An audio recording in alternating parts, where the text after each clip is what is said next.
This new bill repeals the Employment Guarantee Act. This new scheme is not an employment guarantee.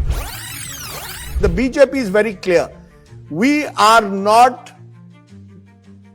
demolishing NREGA, but bringing a much more improved scheme for rural employment. 125 days. It will be more fiscally responsible. We will have specific targeted areas where the investments will be brought in. Why are you and others saying that this is a disaster? Radeep, thank you for having me. I'm afraid that I was not able to hear the previous speakers. There's something lacking in your system. So I may repeat some of the things they said. But this is not what you have described just now, is not what is happening. Let's be very clear. What are your principal objections? I'll come to that in a second, but let's first be clear about what is happening. Firstly, this new bill repeals the Employment Guarantee Act, NREGA. It's not just renaming, it's certainly not revamping, it repeals it. I'll just read the relevant line from section 37 of this bill. The Mahatma Gandhi National Rural Employment Guarantee Act 2005, together with all rules, notifications, schemes, orders and guidelines shall stand repealed.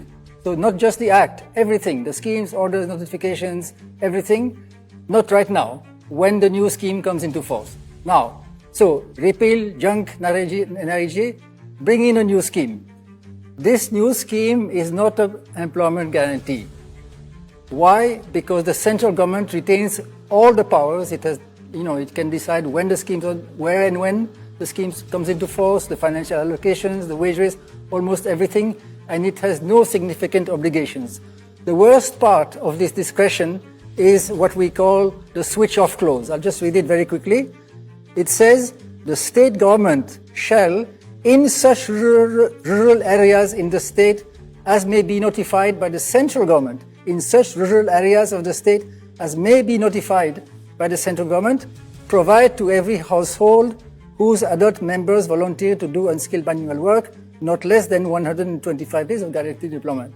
So this switch-off clause basically says that it is the discretion of the central government to decide where and when the scheme comes into effect. No, is it a switch-off clause or simply the central government deciding where and how and when the money will be put? They're not saying we will not give you 125 days of employment guarantee. It is up to us. We decide. We decide where and when. That the centre decides. And let us be clear, this kind of discretionary powers have already been misused. You must know that the scheme is in West Bengal, and the central government has never been able to explain clearly for what reason, even in parliament.